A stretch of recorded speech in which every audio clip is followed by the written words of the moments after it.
Disclaimer! Crossing the Line is not a show intended to bully or harass anyone. Do not go out of your way to find or mess with the authors featured on our podcast. They make what we do possible, and we love them. And you. Thanks. Enjoy.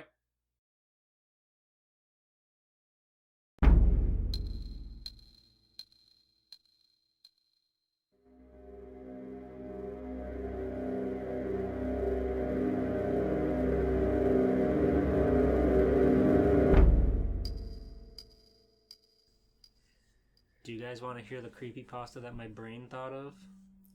Does it have to do with Al from Al's Toy Barn? No. Then no, I don't want to hear. Okay. I suppose I will listen to it, though. Okay. Alright. This was a dream I had about 2 weeks ago, and my brain totally thought this up regardless of my consent. I was at some mall. I was outside of a mall with our friend Jessica. We were going inside of the mall, and we were stopped by this preteen, nerdy-looking boy who, you know, typical, like, kind of chubby, acne, glasses. And he gave Jessica this, like, sandwich Ziploc bag of DS games. Nice. And he left. So you're like, okay. And I don't remember if there was some sort of time skip or if I just had a DS on me, but I started going through the stuff he had, and one of the game cartridges was just blank, so I put it in there, and it was just an image gallery of some, like, model, and her name was, like, Joan or Joanne, and I know that because she had a vertical tattoo of her name, like, down her right bicep. So, like, J at the top, O-A-N. But in all of the photos that you could see that tattoo, inside of the O in the name, there was this really low-res, really compressed picture of him inside of the O that he must have put in there on his own. It was like a really pixely, really poorly done. The guy who gave you the DS game? Yeah, the preteen. It was just on a DS screen. Oh my god. And that was all that was in there. Then I woke up. Okay, I was thinking of Game Boy Advance. I guess you couldn't really tell on Game Boy. Models. DS with a little bit more resolution. It's like all these just like typical like model poses, like bikini model stuff. But like whenever you could see her arm, he had this really poorly cropped, low res, super compressed picture of himself inside of the O on the tattoo. That's so funny. That's like some creator wrestler shit. We're like, what does this mean? Why did he give this to you? And then I woke up, so I'll never find out. Wow.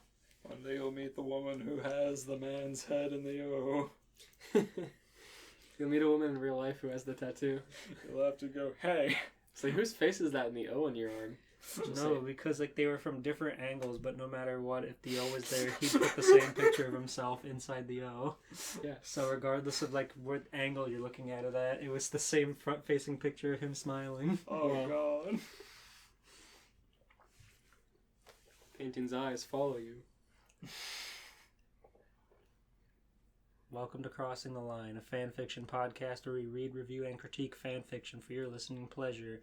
I'm George G. Poole, joined with my two co-hosts, Elias V Vlogs and Hi, Stephen me. Bluebreed. We have to say our own names, or else you can't tell who we are. Okay, say your real name. Hi, I'm V Vlogs, also known as. Go ahead. Elias. I'm Blue Your Breed. name. Trying to make it creepy. Let's see. I'm Also known as Jeff the Killer, also known as Smile Dog. I'm Blue Breed, also known as Me Tai Doty Walker. Me Tai Doty Walker. Holy moly! Lynchy, kinchy, holy moly, dingo, dingo, and then a bloody head fell out of the chimney. It missed the fire, and it landed right next to the dog. It took one look at that and fell over, dead from fright. That's the voice of a man who has audio CDs of scary stories to tell in the dark. That's okay.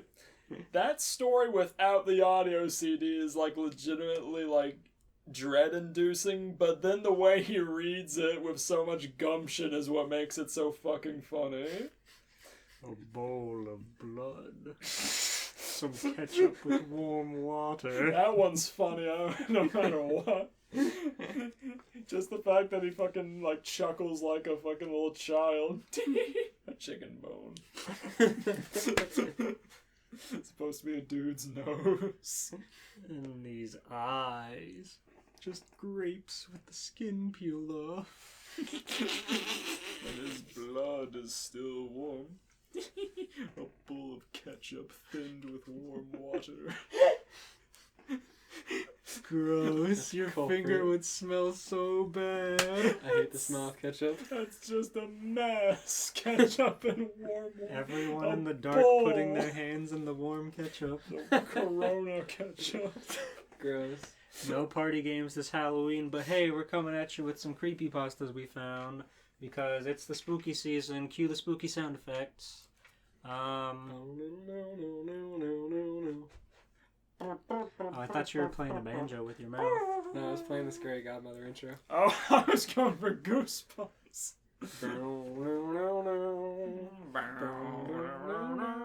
Yeah, I heard that. I finally heard that Dead Kennedy song you were telling me ripped off. That the Scary Godmother ripped off. You mean the Dead Kennedy ripped off? Yeah, Dead Kennedys went back in time to rip it off. Jello Geoffrey or whatever saw the movie and then went back in time. Said, "This is the scariest thing I've ever seen. Wow. This will really set off those posers." He met Scary Godmother, she taught him the song, and then he went forward. He met Scary Godmother, and she used her Halloween magic to bring him back to the past.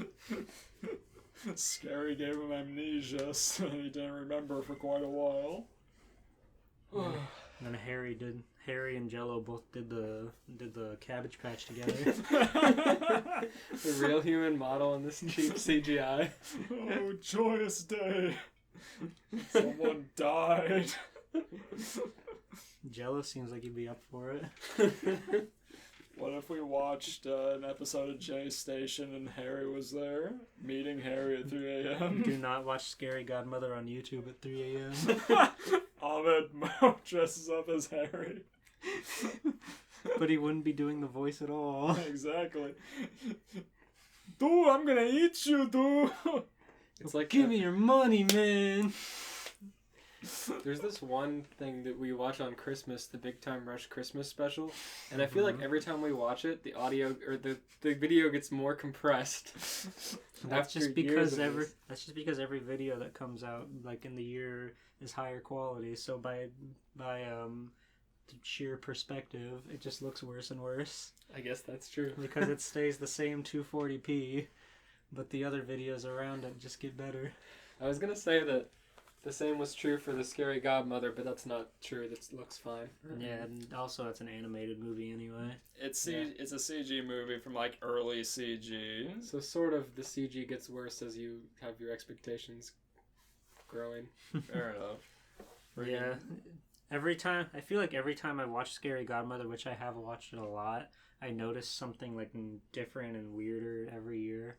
Mm-hmm. And just like you can like really nitpick it more and more every time you see it. Remember last year we noticed the fucking little girl puts a pizza slice in her pumpkin Yeah, we didn't notice that ever. That's But she so put a whole pizza slice inside her trick-or-treat bucket. It's so fucking gross. Her name is Hannah. That's so funny. Holy shit. Fucking well, let's see. If you want, I can get us started. Oh yeah? You Yeah. think? I got mine pulled up. You think? I got a couple because I only managed to find a couple short ones. Say something scary first. Let's see here. Well, I did the Me Tai Doty Walker. That's pretty scary, you're right. The dog died from fright. The head missed the fire even though it came down the chimney, and that's a direct line into the fire. Yeah, we've all heard that before. Okay. Where is my toe? The voice groaned. Who's got my toe? You've got it!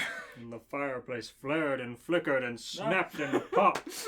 And the groundskeeper moaned, "Oh, lordy, lordy." And the old woman screamed, "Who's got my money? Who's got my money?" And the wind blew. And the coins went clinkety clink, clinkety clink. And the grave digger moaned, "Oh, lordy, lordy." What's wrong, Elias? You're not joining in on the grave digger story. I've heard it almost once. I think we were driving back from somewhere, so I was not awake for That it. is when we usually hear it. Deep into the night. A girl with a piece of tinsel in her hair. A girl who had one hair. A girl. Oh boy. Ew. Gross. A girl. How I've waited. Girls are always afraid of something. All Donald right, said. enough bashing. Alright. Donald Trump, you mean? Girls are always afraid of something. That's a creepypasta. This one time Hillary was afraid of losing to me. That was pretty funny, wasn't it? Do you want to watch the presidential debate tomorrow night at quarter speed? There's a debate. Oh At no. quarter speed. Biden versus Trump at quarter speed. I don't They would wanna both hear. talk so slow. Biden's Both would gonna sound talk. so impeded. Biden is gonna talk about how slowly he's gonna make taxes higher, and then Donald is gonna be like, "You're stupid. You can't do that. You can't defeat me. As he tears his fucking shirt open, the buttons clink against the podium. As Donald Trump tries to tear his shirt open, but he's not strong enough. And Yeah. a trumpet version of the Super Saiyan 3 theme song starts playing. Can you even watch live streams at quarter speed? I doubt it. Nah, I don't think so. What the fuck was that? That's the It's a cat howling in the night. Ooh, tradition. it's a full moon. yeah. It's the traditional Halloween black cat. Yeah. Yeah. Let's see here. All right, I got us a spooky creepypasta tale. It better be so spooky I that hope. my eyes fall out of my head. It was so spooky. I was reading a creepypasta, and the main character, his name was Eric.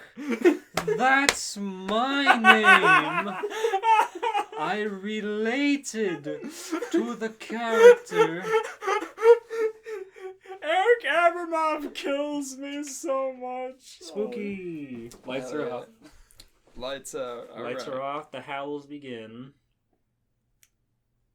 Everyone remembers the show Doug, one of the original No. three. Nobody remembers Doug. No one wants to remember Doug. One of the original 3 Nicktoons. Is that true? Yeah. What were the other two? Let's see here. Audio Monsters? Johnny Bravo and let's see, Johnny Bravo, Doug. Johnny and then Bravo's a one- Cartoon Network.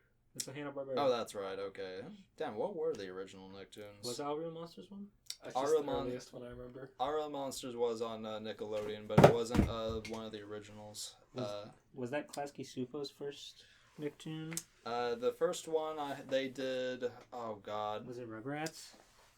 Klasky Supo first worked on The Simpsons, and then they did some work. Oh God, Was I As forget. Told by Ginger? No, As Told by Ginger was like one of their later Oh, ones. there's got to be tons of As Told by Ginger. I think creepypastas. Rugrats was one of the first 3 actually. Did Makes you know? Yeah. The Rugrats used to be yellow until Hanna-Barbera said, "You cannot steal our color." Until Hanna-Barbera? Until Hanna-Barbera got sued. You're getting all the timelines mixed up. Fox owned Simpsons. All right. Until Fox said. Until Fox told Hanna-Barbera to tell Nick. Until Fox said, all ships report in. And Slippy said, we can't do it, Spock, no. Star Fox CreepyPasta. Doug CreepyPasta. Everyone remembers the show Doug, one of the original 3 Nicktoons. It seemed like a pretty normal show about the challenges a young boy faces in his daily life, but I always got a weird kind of feeling from it. Compared to other kid shows, Doug seemed more negative and anxiety-centered. Doug was always worried about something, and in most episodes he would have fantasies of everyone he knew cruelly laughing at him due to whatever problem he was facing that week.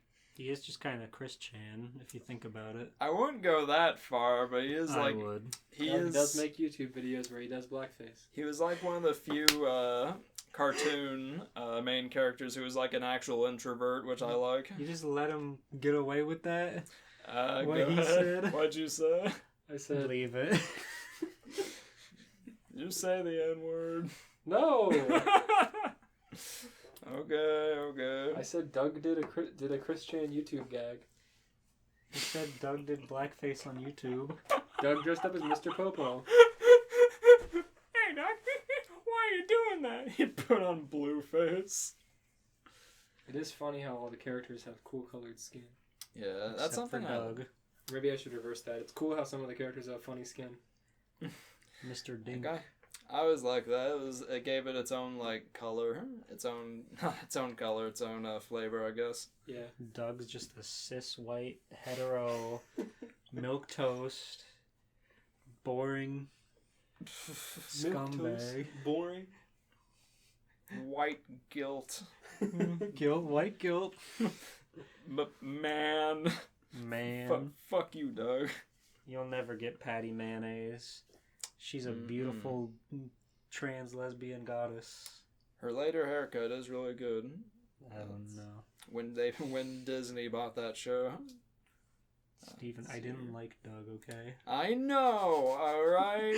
I'm the only one here who knows that much about Doug, alright? God damn it. Alright, read your story. I'm sorry. Doug was on. Yeah, okay, let's see here.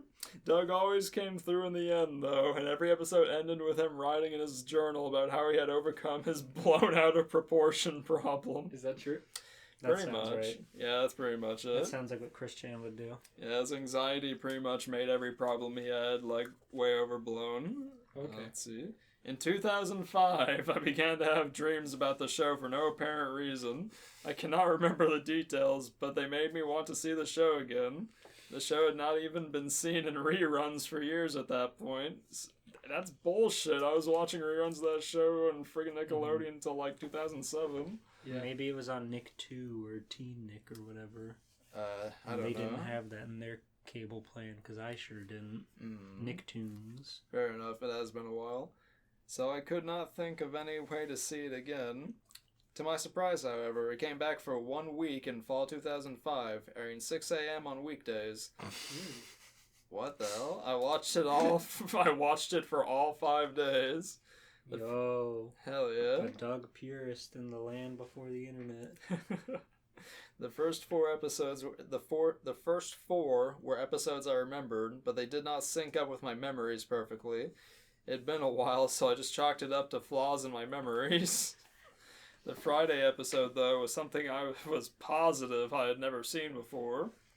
It started with the normal intro with the line drawings, but the characters never appeared. So he drew the line with a pencil, but nothing happened. Boom. That's it.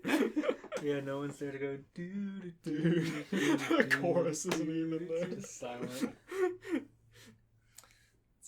The lines continued as normal, reacting as if the normal characters were there. Once the intro ended, it switched to show Doug in a dark room writing in his journal. Oh no. I thought it was gonna be the part where he like turns the lights off and you see his silhouette, but like it's just there by default. I thought it was gonna be like the screen went black and then Doug turned one light on and he was looking into the camera. Oh god.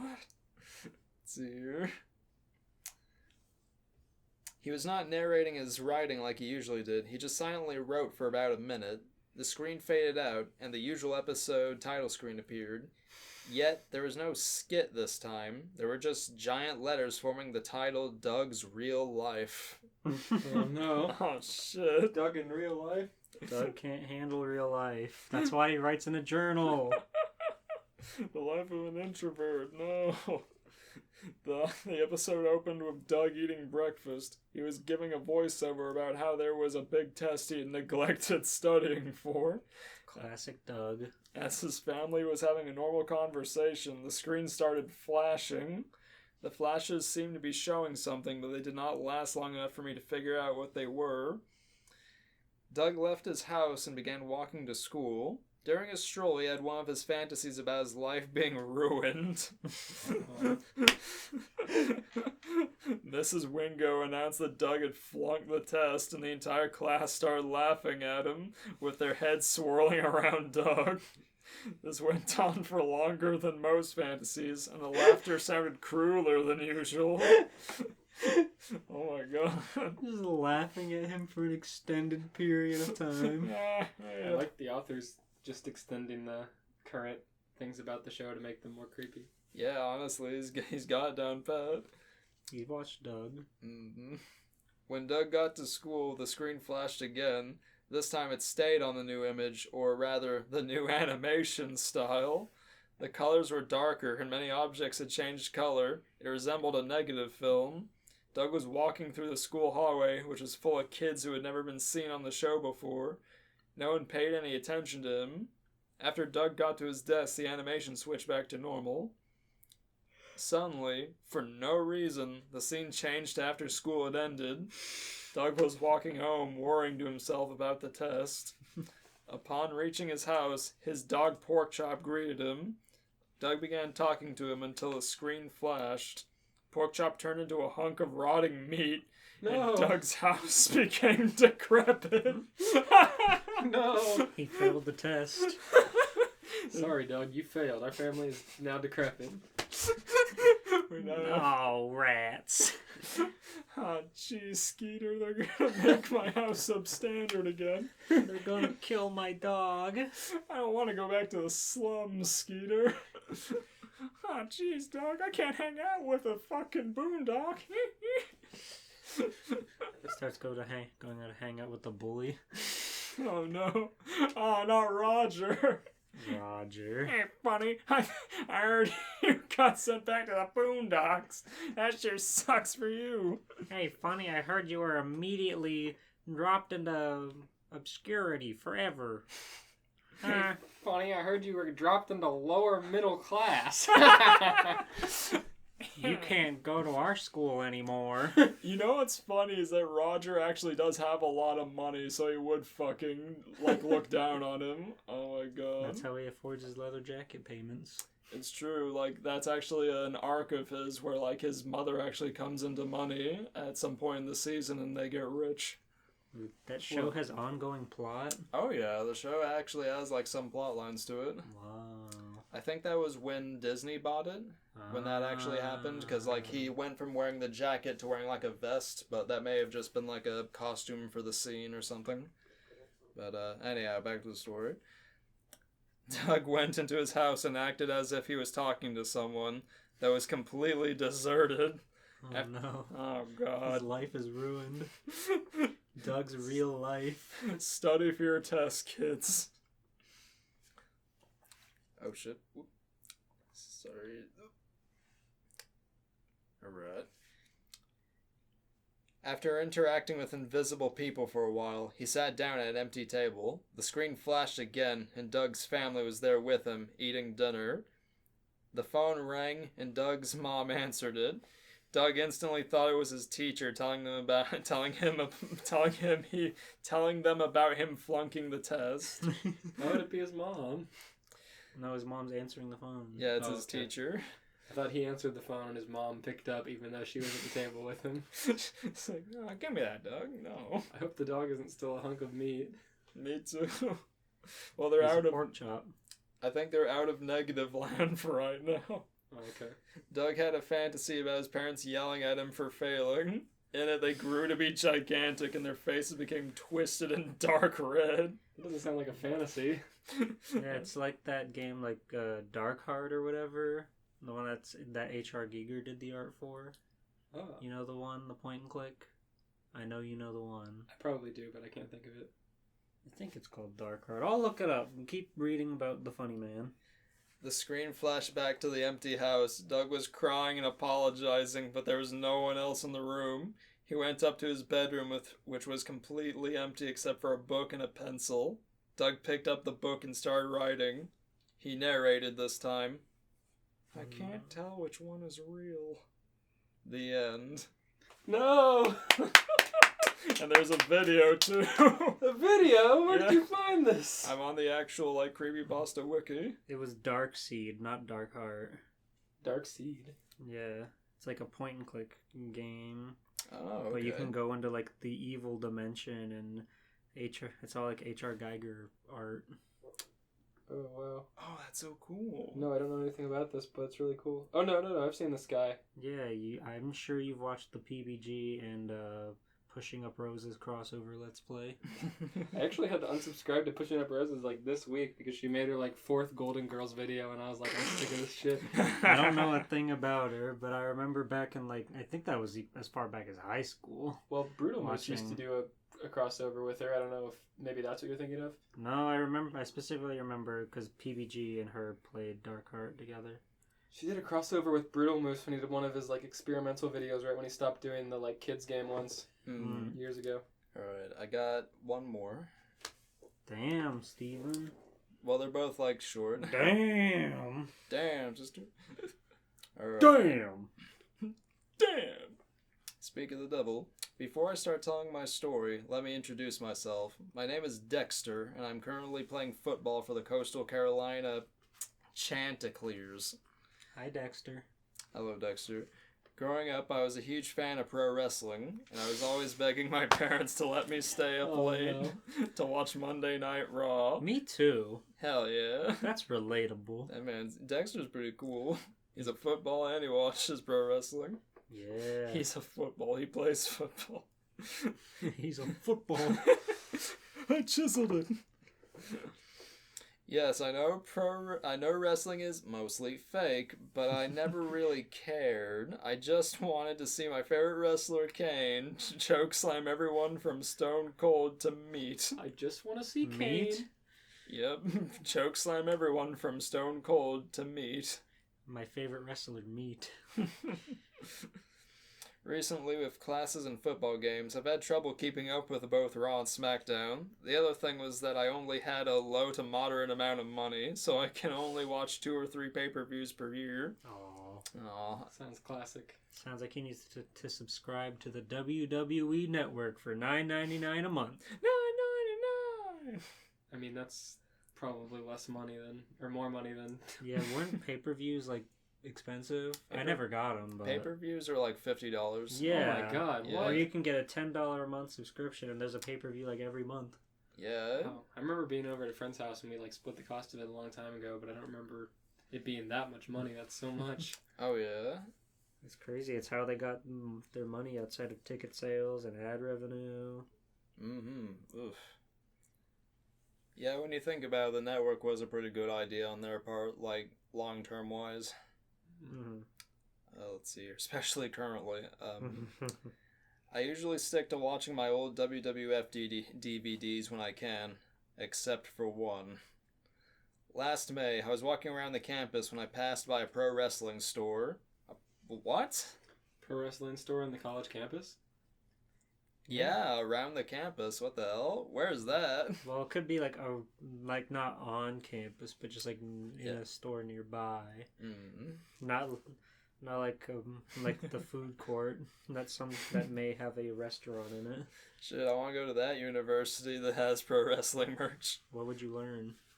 Pro wrestling. I would assume if they'd have the merch, they'd be teaching it. You should go on Tough Enough. Do they still do that? I believe so. I don't know if they're doing it at the moment, of course, but yeah, they were doing it for a little bit. You should go on. I don't think I'd friggin' work out. I ain't fucking a athlete by any means. Elias? If I was 14 inches taller. You need to be a strong 7 feet. Yeah, like if I were an actual like athlete or something like that, then I'd consider it. But like if I'm not built for that kind of stuff right now. We already missed tryouts for American Ninja Warrior this year. Aw. Next year, though, we'll get them. Where does that take place? There's one in South Florida. I think Miami-ish. Wow. Whoa, what if Critical did it? What if Charlie went on there? What if the Penguin Z0 Critical appeared on American Ninja Warrior? I would love that. He probably still works out, but I don't know. He's doing like cows right now. He seems very strong for how small he is, so he could probably do fine. A lot of that's just like how well you can carry yourself. Yeah. And he looks like he could carry his own body weight no problem. Yeah. He could get choke slammed by Kane any day. Yeah, next time that's happening, let me know. I'll try out. Unless it's like really expensive. You just have to like you have to like either send in a video or just happen to be like get there and camp out for like 2 weeks so you can be one of the walk-ons. But you can try to send in a video. And you can do cool flips, tricks, and whatnot. Let's see here. I passed by that same lot a few days ago, and it was unoccupied and still had the for rent sign. Wow. Those must be some efficient workers, I thought to myself. Shrugging, I walked inside. As soon as I walked in, a blast of cold air conditioning welcomed me. Thank God, too. South Carolina isn't exactly the coolest place in the country. Scanning the shelves, I spotted action figures, signed merch, and DVDs. I hopped over to the DVD shelf and went through its contents. A couple WrestleManias, a Jeff Hardy one, and a complete In Your House box set. If you're not a wrestling fan, In Your House was a pay-per-view series that was held in the months WWF didn't have a major pay-per-view. Being from Memphis, I was able to go to the St. Valentine's Day Massacre event when I was 8, and it wasn't even nosebleed seat. It was like 4 rows from the ring. Wow. That's that's nice. I snatched the box set, an Eddie Guerrero figure, and a Monster Energy from the vending machine. When you said an Eddie Guerrero, I thought you were going to say, and then Eddie Guerrero put his hand on my shoulder and said, "Hold on, kid." Spooky! Oh no! He just has a fucking halo and shit. It's like Dragon Ball Z. Now hold on, essay. Well, let's see. You don't want that one. You want this one. You want the Guerrero figure. Oh, you're gonna pay? Remember, lie, cheat, steal. So then I stole the box set, and then Eddie Guerrero nodded affirmingly. He drove us away in his lowrider. This man claims to be broke, but he just picked up a box set, a figure, and a Monster Energy, no problem. That was growing up. Now he's still a child, but he's playing football. He's making scholarship money. He's using his scholarship to buy WWE stuff. No, you're right. It is pretty cool that college kids don't get paid even though their industry makes millions of dollars. Mm-hmm. Right. Ugh. And a Monster Energy from the vending machine. I put my foot on the counter. I expected the IYH collection to be the In Your House collection to be worth a fortune, but nope, it was $25. He put his foot on the counter? Yeah, I guess so. Why do you do that? Threatening the he shopkeep. he put his loot on the counter. Okay. I misread, I'm sorry. He slammed his big dirty boot in the glass counter and said, "What's it gonna cost me?" His loot. His Fortnite loot boxes. Put the pinata on the counter. I didn't really think much of it, and I rode my skateboard back to my dorm. Oh, he's one of those folks. He's cool. Whatever, Steven. Fuck you. You don't know what it's like. You have a car. You can't afford a car. You can only afford DVDs. He's skating. He's got a box set under one arm. He's got a Monster Energy in the other. He's cool. He's He is wearing a his bro. hat forward right now, but if need be, he can flip the switch backward at any He's moment. got his action figure in his pocket, in his shirt His pocket. Eddie Guerrero action figure talking to him. He is a bro. Talking to him. He like glues the feet to the skateboard so it looks like he's riding with him. I apologize to any skateboarders out there. My only experience with campus skateboarding was some asshole on a longboard who rode down a hill and instead, like a fucking jackass with a crowd of people going uphill, and he was like, "Look out!" Like fucking damn near running into folks with reckless abandon. Did you hit him with a clothesline from hell? I should have. I would have just had to fucking put up my arm. Said whoops and stuck out your arm all the way. Slash his legs like Kakyoin? I would have been like, "Look out." Paint a picture of him and then cut his legs off in the picture? Be like the mother from Master of Martial Arts and stab him with a knife on the counter. Be like martial arts and put a fake me there at first. Yeah, men don't belong anywhere near that, so stop it. Men can't be the masters of martial arts. No, only women. So that way when they lose, they become sex slaves for real. This is a real anime! When I got home, I popped the CD into my PlayStation 3. The menu came up, which was the In Your House logo and a collection of shots from the events. It's got a PS3? Yeah, man. PS triple? Watching DVDs on the PS3. Classic. Good old days. Hell AV. yeah. There were 4 options: select, event, random event, options, and extras. Push this button to watch a regular event from the In Your House pay-per-view. There's an Inspector Gadget guide screen. And Inspector Gadget in wrestling tights. Ew, ew. I don't want to think of how the animators draw his naked body. What he looks like under his coat. You know he's not wearing anything under there. That's forbidden knowledge. That's like when you see like a character like Roadhog from Overwatch or just like any normally masked character and someone like takes their mask off. You just don't do it. Mario without his mustache. Ugh. Ugh. Mario without his clothes on. Nipple percent. His toenails. Ugh. Toenail percent. Sonic without his shoes. Oh no. Sonic without his fur. Feet revealed. Sonic with blue arms. But also naked. It was nothing special, just languages, subtitles, display, and all that And junk. why are you telling us? I don't remember They're much. setting up the scares. I don't remember much from the extra menu. I saw a promo for WrestleMania 2000, though. By the way, the DVD was apparently released in summer 1999. What? The DVD's that old?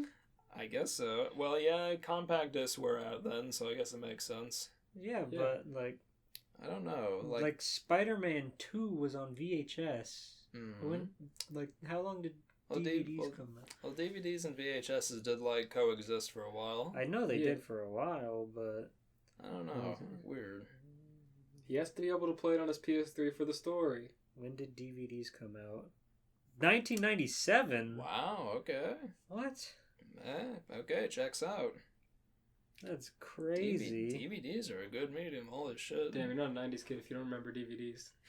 They're almost as old as we are. Almost, man. Jesus Christ. 2 years after I was born. I mean, I guess, to be fair, most of my childhood I was always behind on the times with technology, but still, that's insane to think about.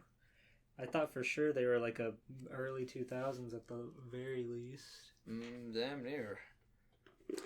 I decided to get the show on the road and went to a select event. It took me to a list of In Your House pay-per-views, all 28 of them. I scrolled through and sure enough, everything from the first In Your House to Backlash was there. A part of my mind wanted me to go further for some reason, to see if there were any more options. There were. Right there on the screen was 29 Armageddon In Your House, clear as day. Armageddon. Mm. Ooh.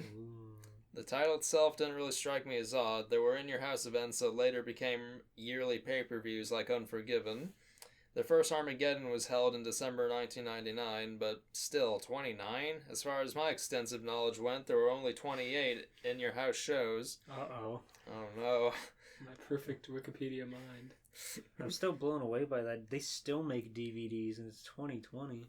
I know, right? Like I know they still make CDs for music, but like, I don't know. It's crazy. No. It's Yeah, a different medium. 20 years of DVDs. Like, Blu-rays came out in, like, 2006 or something. I don't even want to look that up, but... Who'd have thought DVDs would become the new VHS?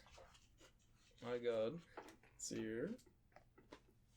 I decided to select it. I was brought to another screen. The description said Armageddon took place on June 6, 1999 in Charleston, South Carolina.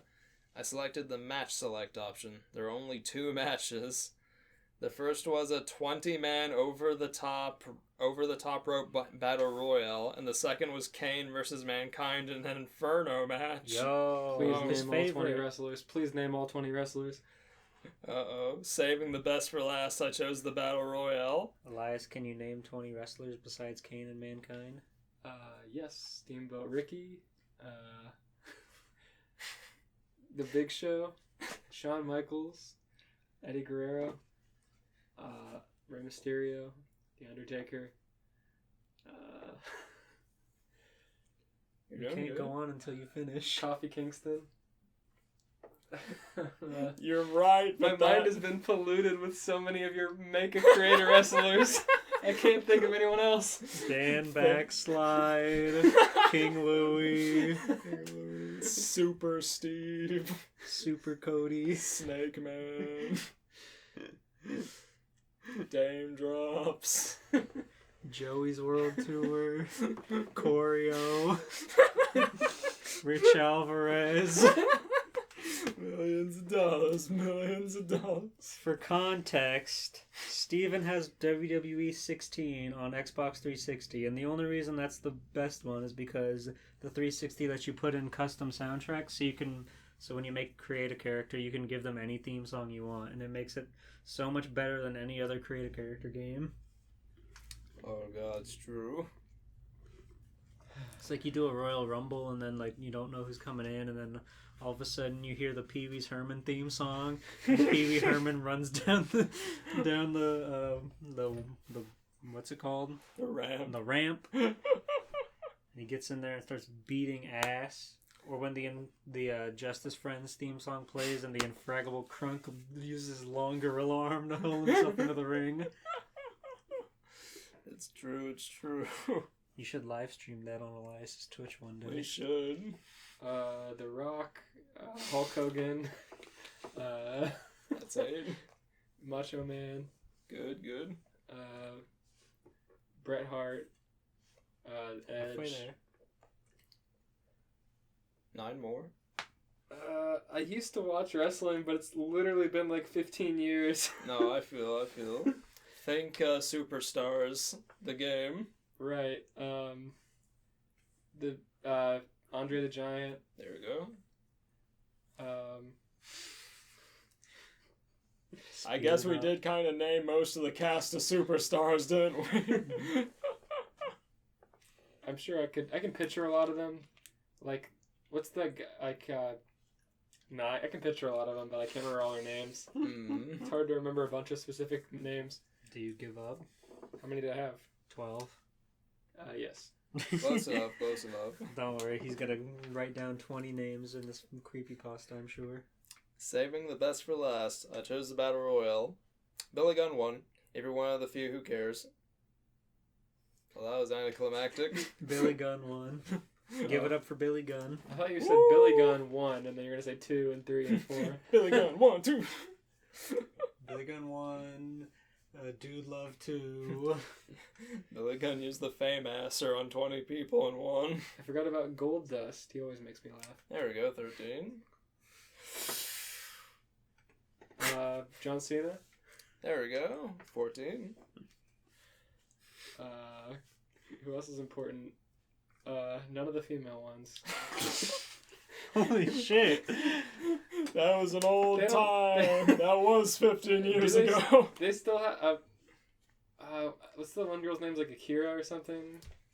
Asuka. Asuka. Yeah. They don't like. When I watched it, literally the female fights were very minor for whatever reason. Back in the day, yeah. Yeah, back in the day, they were because more... their job was to be eye candy because they were Mhm. targeting exclusively men Yeah, with their demographic. But in the past decade or so, they've been a lot more into it. Like, you watched SummerSlam or whatever with us last year, and the women were really going hard in that fight. Oh yeah, they had Oh, like cool. an actual number of female matches. Yeah, 2016 actually was funny enough. They've only been serious about their women's division for like 4 years. It's crazy. Out of like 40. I know. Like 2016 was when they actually made the big push for their like division and whatnot. It's crazy. Well, how could I forget Elias, my own name? Yeah, Eli Sampson. Hell yeah. 5 more. All right, 5 more, buddy. Brett the. You already Man, said him. Yep. damn it. He has such a cool wet hair design though. He is cool. What's the guy with the stupid abstinence X's on his hands? CM Punk. CM Punk. Abstinence, straight edge. Yes. Abstinence. He will never have sex. So long as those X's protect him. One of my favorite quotes from CM Punk is him bitching about someone spilling his Diet Coke. He's like, "You fucking idiot, you big hairy buffoon, you made me spill my diet soda." What about CM Punk Rock? What's your... Yeah, thanks, Scooby-Doo. Kid Rock. No. Think of Fred Flintstone walking towards the camera in the cursed angle. I'm pretty sure we brought that up like an episode or 2 ago. I did not pay attention to any of these characters' names. We just would see them physically. I know what they look like. I don't care about their Marble names. Henry. So many of them are their real names. John Cena Stone. I already said John Cena. Mr. McMagma. Oh, Mark Henry. There we go. There you go. Alright, 4 more. That's 17. I said CM Punk. Oh, that's right, yeah. I did 3 more. make you remember his name for me, but No, you're fine. You Yeah, said CM Punk Rock. I'll just start making up names, and you can tell me if they're real wrestler names. Please, Okay. this is a long bit. Jim Bean. No. There is a wrestler named Butterbean, but No, not he's a Jimmy. boxer. No, Butterbean was part of WWE for a little bit. The Gobbledygooker. There you go. Yeah, there we go. Hell yeah. That's a legitimate one. You got 2 more. The Pain Train. No. No. Wide Load. No. No, but reasonable. Ric Flair. Yeah, alright. Woo! One more. John Madden. No, he's No. football. Kidding. He's a football player. But you are right. The reason I named Butterbean was because in the 80s, in an attempt for a ratings trap, they had an actual boxing match with all these professional wrestlers, and then the winner of that match had to fight an actual fucking boxer named Butterbean, and Butterbean fucking cleaned his clock when they had set up the winner of the tournament to be like the face of their company. And then after all that build up, he immediately gets beaten in like 30 seconds by an actual boxer. Yeah, Butterbean's crazy. Sheamus. There you There we go. go. Alright, woo! Okay, we can finally move on. Okay. Butterbean was in Jackass. Johnny Knoxville said, "Hey, Butterbean, punch me in the mall." And he said, "Okay." And he did. After that, I selected Kane versus Mankind. Both the wrestlers made their entrances, though I think Kane's music was a bit different. A lower pitch, maybe. Vaporwave Kane. Oh, shit. Instead of his like red leotard, it was like the cool paper cup design. I'd love that. I wish you could do that in the games. You've seen corporate Kane, now get ready for cool Kane. I still miss concessions, Kane. Let's see here. When both were in the ring, the fire around the canvas was lit. The match was underway. As far as I remember, the match was pretty normal. Kane would get in a few hits, Mankind would get in a few, and they both hit their finishers sometime in the match. I myself felt pretty successful. I'd found a lost WWF event. Still, why would Mr. McMahon remove all trace of this from the promotion's history? I was about to find out. You think Mr. McMahon single-handedly erased this? Mr. McMahon erases things for being fucking trivial. Of course he would. That's true. But as long as he can be in Surf's Up too, canonically, in the Surf's Up verse. Does that mean if I could name the penguin from Surf's Up, that would count as a wrestler? Sure. The penguin. There's so many penguins. The penguin. Z. Surf's Up. That was his name, right? Surf's Up. Surf. Did Napoleon Dynamite come back for the sequel?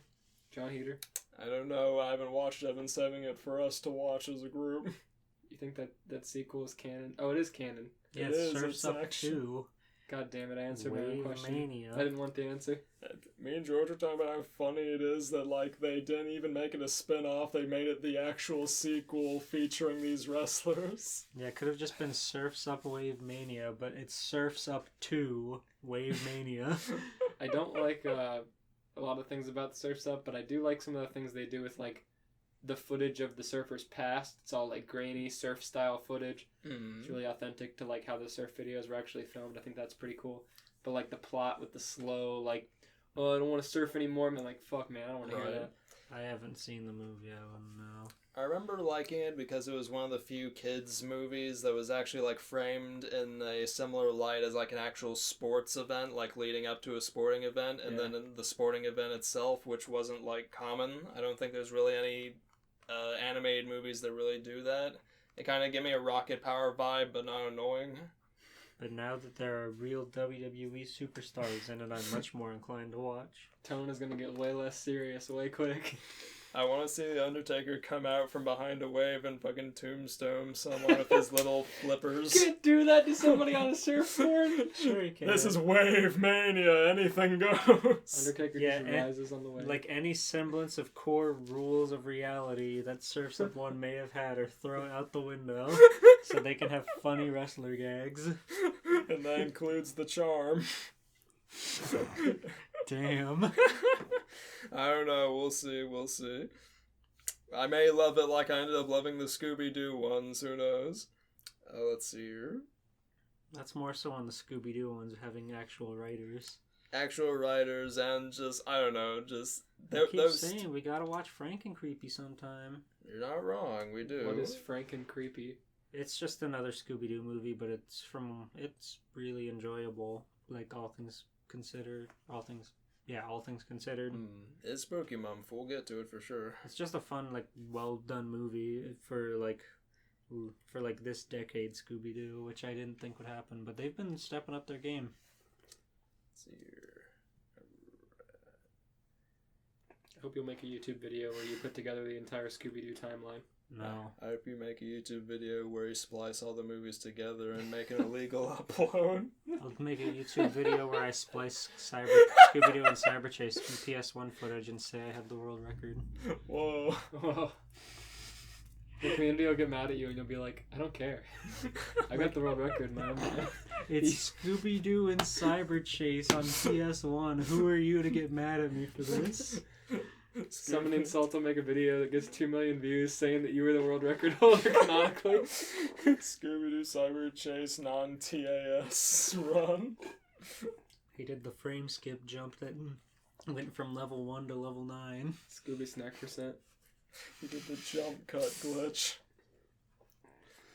Kane had been getting a lot of momentum, and he grabbed Mankind in a chokehold. Knowing full well what was coming next, I smiled like I was 10 years old all over again.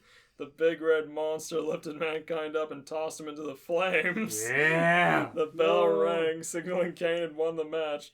Then the screaming began. Screaming? Not Mankind, a.k.a. Dude Love, a.k.a. Mick Foley, a.k.a. Cactus Jack.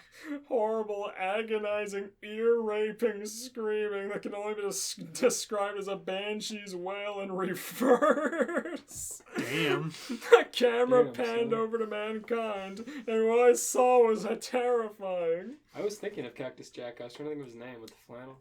Mm. Too bad he's dead now. He's not. Not that Cactus Jack. Travis Scott. No, I mean, he Is just he got a thrown into the wrestler? flames and killed in real life. I need to try the McFoley burger. Oh, Mankind sent me. Tell him Dude Love sent you. Now, before I explain the scene, I'm rather immune to gore and disturbing imagery. I'm a dedicated dash file, and I've written a few What? creepypasta. It's like /x/dash file. That must mean pedophile. You said x-x? It's like /x/dash file. I'm assuming it's like gore or something like that. And I've written a few creepypasta. Oh, no, X is like a 4chan. It's like a X-Files okay. on 4chan. I see. Oh. Okay. Yeah, There's some neither popular of us were that early on the internet era to experience message boards. Well, there's some YouTube person who's compiling 4chan X stories right now that's pretty big, so I don't know how old this creepypasta Is it Dark Side Phil? No. Dark Side Phil. I actually heard about it on the last Super Mega Cast. Who's the guy with the who has like the Dark Side Phil. I don't even remember who Dark Side Phil He's is. a fucking, wasn't he, some kind of Call of Duty player? And then, he's a Call of Duty player who just kind of went downhill over time. Yeah, what's the guy's name? He has like the suave Pooh as his picture. You know, Pooh Bear. Oh, But he's like dressed like Banjo-Kazooie. Darkwing Duck or something like that? Yeah, that one. That guy. Oh, Dolan Dark. No, Not Dolan Dark? I think The like dude with the Darkwing. Banjo-Kazooie suave. No, Pooh Bear. the Pooh Bear. Yeah, I know what you're talking about. I just forget his name. I don't know. It's not important anyway. Mick Foley is Anyhow. burning alive. This was just above all of what I'd seen. Mankind was on fire. Standard end to an Inferno match, right? That's how you win, after all. This was different. You could clearly see his skin melting off, showing muscle and even bone in some spots. His hair was singed. The lights in the arena turned off, but the flame still burned bright. And this went on, and on, and on. Finally, Jim Ross ran over with a fire extinguisher and sprayed Mankind. Finally. Go JR. It's Ross time. This tubby fogey had to wind himself. He poured barbecue sauce to put out the fire. It was Darkwing Dork. Darkwing Dork. But no, it wasn't him. Okay. His charred body laid there, not moving an inch. Paramedics arrived and took him out of the arena. The television cut to black and took me back to the main menu. Now, To see that again, hit this button. Wow, that was pretty fucked. To say it again. I hope people listening to this show don't actually expect to hear stories. We've cut off so much with these stories. oh my god. You love us. You wouldn't be listening if you didn't love us. Now, being a wrestling connoisseur, I had knowledge of what was legit and what was kayfabe. This was legit. There was no way, especially in 1999, that such a horrendous burning could be faked like that on live TV. Yeah, it's not the worst thing I've seen happen in wrestling. Not really, no. Fuck, I don't even think that's possible now. I couldn't get the image of Mankind out of my brain. I hopped over to my computer and made a thread about it on slash... I gotta tell 4chan. You'll never believe this. I made a thread about it on slash woo as quickly as I could. The Rey Mysterio, Ric Flair. Ric Flair Reddit. I'm still thinking about Rey Mysterio killing that man. Holy shit. Oh god. He didn't kill the man. The man was No, already no. dead. Yeah, he like broke his neck when he went down on the bar, but then Rey Mysterio didn't realize, so he still 619'd him and his body just flopped over. Oh yeah, my god. it was It's fucked. pretty Is that awful. real? Yeah. Yeah, Rey Mysterio, when he left WWE a while back, he went down to AAA in Mexico, which is a luchador promotion, and one of their more decorated wrestlers was against him, and he got part of the 619, his move. He has to hurricanrana you into the ropes, and you're like leaning on the ropes so he can kick you in the face.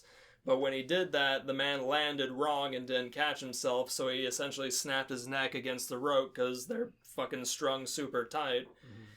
But of course, because the part of the move is he has to lay there to take the move, Rey Mysterio didn't fucking know something was up, So he went back and he did the move, but he didn't respond after getting kicked, so the fucking match ended prematurely and the man was dead. It's horrible. CreepyPasta, but that one's real. It's fucked what happens. There was a fellow in New Japan Pro Wrestling, and he had been wrestling for like 40-something years. He was a old pro and whatnot, and he took one fall on his back, and it fucking severed the spinal cord in the back of his neck and killed him because he had just been doing it for so long that his spinal cord had just eroded that much. All it took was falling on his back once. Wow. That's why they say don't try this at home. Mm-hmm. That's why they say don't wrestle for 40 years. Exactly, especially in Japan. Those people go hard. Let's see. Alright, it's /woo. Only one person knew what I was talking about. He said that Mankind wasn't originally Mick Foley. The character is portrayed by another unknown wrestler who died after the Inferno match. The pay-per-view was never aired or referred to again, and Mick Foley was brought in to replace Mankind's original wrestler. Foley, however, had always been Cactus Jack in Dude Love. Mankind was called the third face of Foley because the other wrestling's striking resemblance to Mick. The next morning, I went over to the wrestling store to ask the manager about the DVD. Surprisingly, the place was open on Memorial Day. Okay. Poor guy, he ain't doing so good. Gotta be open on a national holiday. Surprisingly, I made my way down there and he was still open. I would have been pissed if I went there and he was closed. The manager said he found the DVD on the black market and thought it would be perfect for collectors. I haven't touched the disc since. I like how it's not an official affiliated store. Right? The black market. The nondescript black market. Well, technically the Facebook Marketplace is a black market. True. This was in No, this wasn't. The last one was in 2005. This one is non-dated. Yeah. I think that just means non-taxed. I'm not sure. I haven't touched the... I haven't touched that disc since the end. Whoa! Here. I give that 7 interruptions out of 10. I give that a Doug on fire out of 10. Oh my god. Patty! I give that black market wrestling DVDs. You did this to yourself, Doug. An unknown box them out. And finally Roger had to come up and put out Doug with a fire extinguisher. Roger chokeslammed Doug into the fire. Oh no! Burn, bitch, burn! Burn, you little son of a gun. Hey, you really are funny. Burn, you little... Oh, Lord. Wowie, that sure was scary. Sure My was. bones are chilled. My bones are chilled. The pissed off creepy gamer. That sounds so much worse than his normal name. It's not. He's pissed off and creepy. Given the quality of this old videos, to be fair, he is a cryptid motherfucker. God. The way his fucking... The ocular occlusion on his face. His brow casts such a strong shadow on his eyes. Alright, who's next? I can go next. Alright, go ahead, bud. I had to go. I was searching the keyword creepypasta on fanfiction.net and I went back all the way. So I found a really old one. It'll probably show. Oh, hell yeah. Based on the type of story it is. Mm. I gotta go to the bathroom. Okay.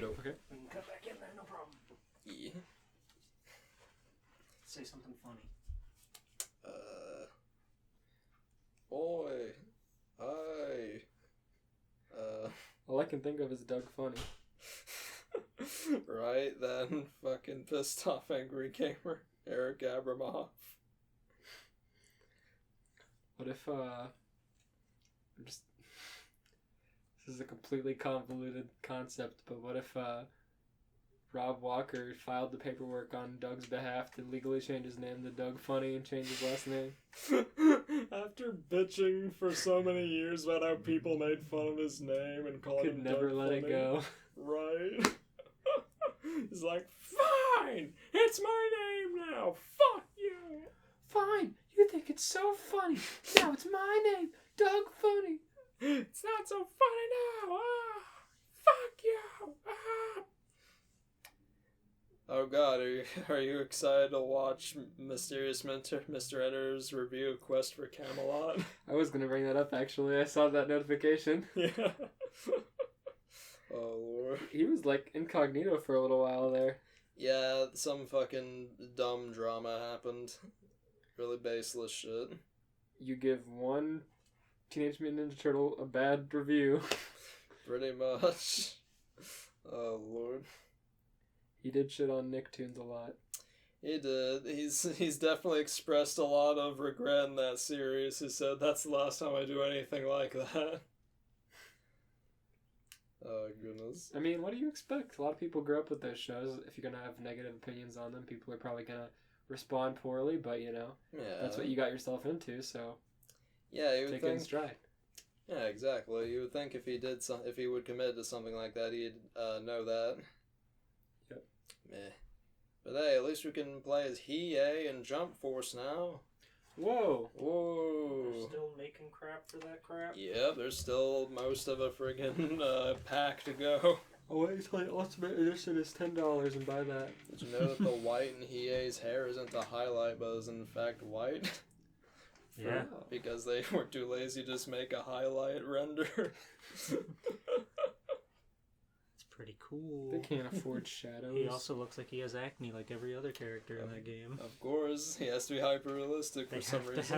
have real skin pores, but still look like an anime character. I was looking It's at... fucking gross. I downloaded fucking Midoriya's model and looked at the face close up in Blender, and he has nostrils on his stylized nose. It's disgusting. He looks Yeah. like Pinocchio. Yami Yugi looks like a straight pizza face. They had Why acne. did they give them acne? They didn't give them acne, but just the way they like did their realistic pores just looks like their skin is unkempt. Yeah, they paid too much attention to skin imperfections, and it was fucking gross. Because they have a stupid idea to bring anime to the real world. I was so mad because, like, I was hoping what they were going for is like a figurine kind of deal, and they were kind of we're gonna do like an amiibo thing, because that's a really brilliant idea to make a fighting game that uses like weeb figurines instead of that's genius, but they didn't. It's so stupid. Mm-hmm. Ugh. I might play it at some point. I'd like to try it out. I mean, shit, it's cheap. If Yeah. Redbox was still a thing, it'd be great, but alas. I wish they had gone a little bit deeper on some of the characters. They just picked like some of the really well-known ones, and I've read a lot of Shonen Jump, so I could appreciate it if they would do a little bit more with it. Yeah. Yeah, There's certainly a variety, but there's also like 8 Dragon Ball characters. yeah. Like like you said, there is a variety of anime. Like I was surprised to see fucking Yami Yugi of all people in there, and Kaiba. and Kaiba. Kaiba's like DLC. There's 3 waves of DLC to that game, and they came out so quick. I know. Like, I don't keep up with the game. I only know about Hiei because it was trending for some reason. I was like, oh shit, is there like an anime thing going on? And then got the picture, and his model actually looks okay, but eh. I'm genuinely surprised Fighters still has like DLC support to it. Like I still like that game, but I don't know anyone who even like talks about it. Scott Falco got it recently, and he's practicing, and he like responded to a tweet of someone doing infinite 16 combos, and he was like, this shit like this makes me want to get better, but also makes me want to avoid this game completely. Yeah, because the people that are still online will know all the infinites. Yeah. Yeah. That's what made Skullgirl so hard to play in the late game. Yeah, Skullgirls definitely has more of like a learning aspect to it, though. It seems like with the Fighters engine is much easier to get into, like just infinites and stuff like that. Fighters is very rock paper scissors, and the characters aren't too hard to learn, so like you can put some time in and learn the game pretty well. Like a lot of the characters like have good variety with each other, so it's still fun to play in like my friend's setting, but I wouldn't want to play in like a professional setting. Just because Same like when you play like Marvel vs. Capcom or something, or Melee in like a pro setting, and everything's so technical to a point where it's like not even like fun. Exactly. Like, it's not like Smash Brothers where things are like edged off to a degree where there's still some degree of unpredictability. Because like you can pull off like wins and upsets with like really quote unquote low tier characters, but in fighting games where things aren't that cut and dry and there's not as much room for upsets, whoever has the most experience is gonna win no matter what. Which is good if you're really invested in the game. Oh yeah, it's absolutely good for like the competitive scene, especially because it really weeds out like because although upsets are cool, like when they're against people you don't like if you're rooting for someone who you've seen kind of get better at the game over time, and then all of a sudden someone comes in and just beats them, and they have like so much little they tried not as much, it hurts the friggin' scene. Like, that was the big issue with Brawl, according to a number of Smash people who were around during that competitive scene, was Armada or Leffen or one of them. No, it was Armada. He came into Brawl at a tournament, and an 11-year-old came in, and he had never played Brawl before. He played Fox and knocked Leffen out of the fucking tournament. Oh my gosh. Yeah, that's how crazy, like, Brawl was, but Brawl was meant to be super, accessible, so it makes sense. But still, that's insane when you think about it. Yeah. Tripping is a mistake. Oh my god, thank you. Holy shit. Like, I used to main Diddy when Brawl was fucking the latest Smash. Like, it's unfair to fucking say which one is better or worse, because whatever's latest is going to be what everyone's obsessed with for the most part. But regardless, I main Diddy, and back when he had 2 banana peels, that shit was bonkers. Then you could, then they hadn't yet put, frame, limitations in between, or frame cooldowns, I mean, between moves, so I could literally do a dash attack into an up smash, and it was crazy. Some of the moves in that game were so broken. Like, if you hit somebody, you could be punished for it because there's so little like hit stun on it. Right, chain grab fucking galore. Well, I mean, like, some moves were just so poorly optimized that, like, I want to say, like, Mario's basic jab had no hit stun, so if you started a jab, you could just be knocked out of it because the opponent doesn't get stunned at all. Yeah, exactly. And then some moves are really overpowered also, obviously. It just comes with it. But yeah, let's read some more CreepyPasta. Alright, hit us Yeah, up. I don't know where we're gonna cut back in on that. So, Maybe, my story maybe it begins. didn't cut out at all. And but- then an 11-year-old knocked Armada out of the tournament. Nothing scarier than children. Than child soldiers. Nothing scarier than Brawl. Ah, Solid Snake. Tripping! Do do do do. It was a normal day for me, Chuck Norris. Normal routine, flying to the moon, returning back before breakfast, making breakfast, the usual. And of course, nobody has dared to attack my neighborhood because Chuck Norris lives in it. Who would want to attack my neighborhood? Sounds of phone ringing. Bring, bring. What the? I pulled out my phone and answered it. Yeah, who's this? I said. CHUCK, replied a barely audible voice. TURNONYOURCOUCOMPUTER. I can't follow. My brain stopped. Turn on your computer. It must Oh. be another one of those pranksters. You got some serious balls to threaten me, but for fun, I'll play along. I then proceeded to turn on my computer. It booted up, but all I saw was an exe file. This must be what kids today call CreepyPasta, I grumbled. Grumble. He opens his computer, just a single exe file in the middle of his desktop and nothing else. I executed the file and played through it. Nothing really bothered me. It was cliched as hell. I reached Chuck Norris using WASD. He's like playing An undescript video game. I reached the end, and something weird was happening. The lights went out and I was stuck there. My computer started flipping out, and then something was emerging from it. It seems that someone wants to challenge the Chuck Norris, I exclaimed. It's Ahmed Mo. Looks like I'm about to be attacked by this apparition. It turns out I opened a Trojan horse. I am known as Sonic EXE, and I am God. He yelled out. Cool. Let's just see about that now, won't we? Holy shit. You, God. A bold response to a bold claim. I love it. Suddenly, a shockwave of darkness hit me and knocked me outside my house, making a very noticeable hole in the front of my house. I readied my fighting stance.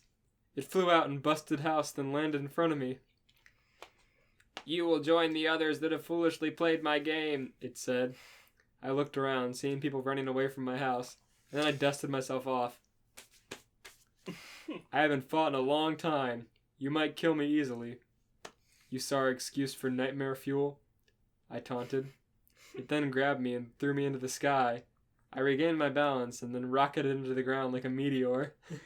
When I hit the ground, a massive shockwave rippled out and destroyed my neighbor's house instantly. Okay, better. Can It we destroyed my neighbor. fuck my neighbor? Oh, sorry. My neighbors and my house instantly. Oh shit. Can we play You Say Run over this? I was thinking of All Might What? versus Nomu. Yeah. It exclaimed. Whoop. Switch pages. It tried to tackle me, but I managed to dodge it and slam my elbow down into its back. I picked it up and punched it in the gut, and then threw it along forward in front of me. It recovered, then threw a scowl at me. You'll regret, you wretched human, it said, and then started gathering some kind of energy in its hands. I was about to fight against a CreepyPasta monster. It was a first for me, actually, but they will all drop down dead in the long run against me eventually. I then stomped hard down on the ground, causing another shockwave to ripple. Heh, let's go, I said. I like how aware of his own plot armor he is. Fucking talks like Sonic. Yeah. I dashed forward, attempting to use my powerful left to right hook combo. To my disappointment, it dodged it and then unexpectedly hit me in the gut with a dark uppercut to my chin. Whoa. A dark uppercut. Not any old uppercut. This is dark. It sent me flying. Sonic EXE smirked. He might have thought that he won. He's cocky. I should take him along for a ride with me. I landed instantly on the ground using my teleportation. Ha! I did a foot sweep, knocking him off his feet and tackled him, sending him to a nearby house. I have had enough. I knew you didn't stand a chance, I replied, chuckling. Chuckling. I'm a chuckster. My attention was diverted to the house he was in. It started to float, and then he launched it at me. I crossed my arms. Pretty cheap move, I muttered under my breath. I raised my hands in the gesture of a fist. Do you seriously think you can deflect this? It said in disbelief. Just as the moment the house was above me, I did a thumbs up sign with my hand in the gesture of a fist. That sent the house flying above my direction, particularly in an arc behind me. So I'm guessing it bounced off his thumbs up fist. Or like he flicked it maybe with his thumb. He overpowered his psycho power. By looking at Sonic EXE, I have astounded his demonic mind, and of course, I have made the perfect opportunity to counterattack. How in the... I teleported behind him. Hello, sunshine. Amazing, isn't it? What the... I grabbed his arm, broke it, then sent him back to the ground with an earth-shattering axe kick. Gah! Oh, It's jeez. like fucking Luffy on Arlong. Yeah, holy shit. He landed with a loud scream. Ah! At this point, I already saw that he was damaged beyond repair. I then did a crash landing like the one I did skydiving before landing in the Grand Canyon. As I got up, I looked around. I seemed to have damaged the landscape a bit. I picked up Sonic EXE and slammed my fist into him like I was trying to destroy a mountain. Sonic EXE then regained his consciousness and started throwing dark energy blasts at me. Strangely enough, I got hit by those blasts. Strangely. Did not hurt a bit. Your inhuman durability annoys me, boy. I will end you here right now. Boy, oh no. It then teleported near me and hit me in the gut with a powerful, magically enhanced punch. Aw, crap! That punch somehow blasted me through 3 buildings simultaneously. It appeared while I was blasted through the 3rd building, and it body slammed me down with enough force to destroy a small hill. Good skills! I then jumped up and intercepted Sonic EXE in the air and then grabbed it. I used too much power. And here is your punishment. I gut punched him with the force of obliterate a mountain. Oh no. Sure enough, that did too much damage to it. It lost consciousness and started falling at terminal velocity. Holy shit. It hit the ground with a large noise and a burst of dark energy. Christ. Hey, looks like you just can't handle my power. At the very least, you will go out in style. I started to approach him. However, I began to notice that he was what they call an aura of dark energy. I don't want to read this anymore. This is really long. This is going nowhere. Okay. You're both too god-modded. I have another one that's less than 1,000 words. Oh. I don't want to read an infinite fight scene. Ah. Don't worry, this one's really short. Mm-hmm. It opens. Remember Full House? The sitcom about the father who loses his wife in a car crash and gets help from his brother-in-law and best friend to help raise 3 daughters? Although it started off low in its first season, it quickly got positive reviews and everyone loved it. Sadly, ABC canceled the show in 1995. Wow, it got canceled a long time ago. I remember watching that on Nick for years. Yeah, holy shit. But it still is known as one of the best sitcoms in television history. When it was canceled, I was one of the crew on the set, and we had to move everything to storage. One day, when I was in the storage unit, I was putting stuff in and I found a blank VHS tape. Uh-oh. I was really curious about what it was because I was confused about why it would be in the Full House storage bin. I decided to take it home to see what was on it. The Full House storage bin. The one. They had one little bin of trash. Contains all. Later that night, I put the tape in my VCR. That was a day that I will never forget. It was blank for almost 30 seconds until the Full House opening came on. Everywhere you look, everywhere you look, there's a hope that you come back to. Right.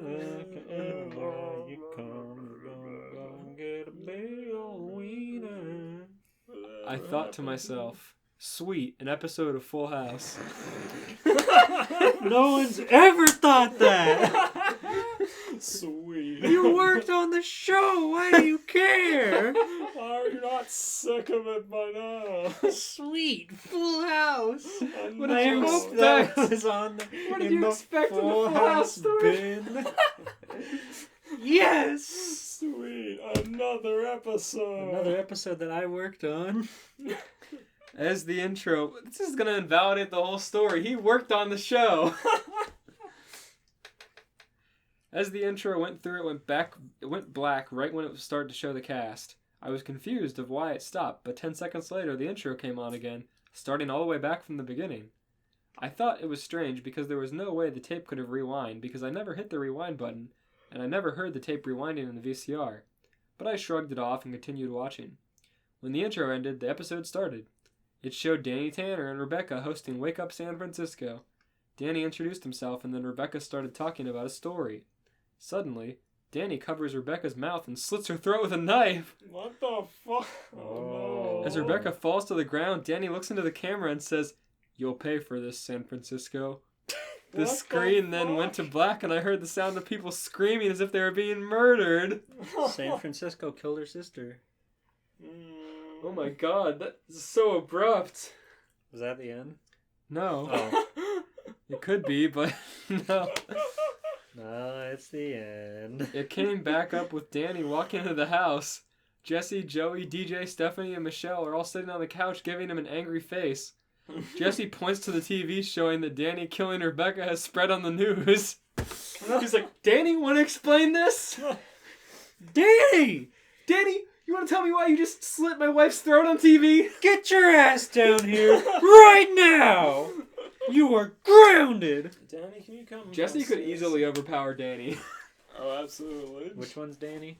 Danny's the, like, gangly Bob Saget motherfucker. Oh, it's Bob Saget? Yeah. Oh. And Jesse's the motorcycle hot rod. Yeah, I know Jesse. I thought Danny was one of the girls. Well, Jesse's wife is on news with Danny. I keep no. Right. I keep forgetting Bob Saget's name isn't Bob in that show. I know way too much about Full House. I don't know enough, clearly. All I remember is the episode where one of the daughters had a dream where her foot expanded. That's a great. That was your dream. No. Well, maybe. I can't believe he killed Jesse's wife on TV and then he comes in the house like he didn't do anything. Danny! It plays that fucking. Danny, I'm gonna kick your ass! The fucking transition instrumental going. He's just Danny's just sitting on the couch like Doug Walker in Kick-Assia, like he's done nothing wrong. Watching Hogan's Heroes. Bob Saget dressed as M. Bison.